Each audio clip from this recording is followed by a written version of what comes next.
திருக்குறள். இயற்றியவர் திருவள்ளுவர். அதிகாரம் 3. நீத்தார் பெருமை. குறள் 27. சுவை ஒளி ஊரோசை நாற்றமென ஐந்தின் வகை தெரிவான் கட்டே உலகு. விளக்கம்.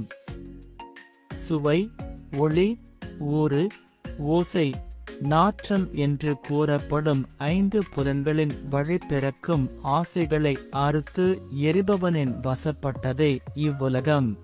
கதை. மனதின் வெற்றி. காட்டுக்குள் 5 அதிசயங்கள் இருந்தன. மின்னல் போல் பளிச்சிடும் பூ, தேன் கிண்ணம் போல் இனிக்கும் நீரூற்று, பட்டுப்போல் மென்மையான பச்சை புல், வானம்பாடியை விட இனிமையாக பாடும் காற்று, இளவேநீர் காலத்தின் மனம் பரப்பும் மலர்.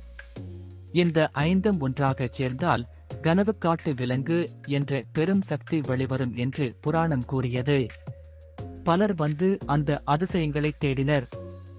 ஆனால் பளிச்சிடும் பூவின் பின்னால் மறைந்திருந்த கூரிய முள் குத்தியது. இனிய நீரூற்றின் அருகே விஷப்பாம்பு காத்திருந்தது. மென்மையான புல்லில் கொடுவலிப்பு தூசி இருந்தது. இனிய பாட்டின் ஒலி திசை தப்ப வைத்தது. மனம் கிறக்கம் உண்டாக்கியது.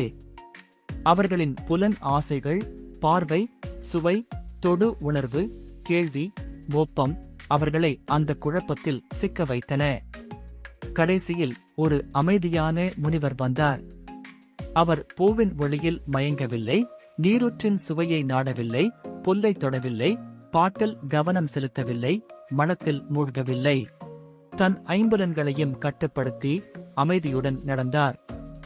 அவர் தூண்டுதல்கள் எதிலும் சிக்காமல் நேராகச் சென்றதால் கனவுக்காட்டு விலங்கு தானாகவே அவர் முன் தோன்றி, உன் வலிமைக்கு ஆட்பட்டேன் என்றது. அப்படியே 5 ஆசைகளை வென்ற அவருக்கே காட்டின் அனைத்து அதிசயங்களும் கிடைத்தன. உண்மையான வெற்றி வெளியில் தேடுவதில் அல்ல, உள்ளேயுள்ள ஆசைகளை அடக்குவதில்தான் இருக்கிறது. பாடம். புலன்களை அடக்குபவனே உலகை அடக்குவான்.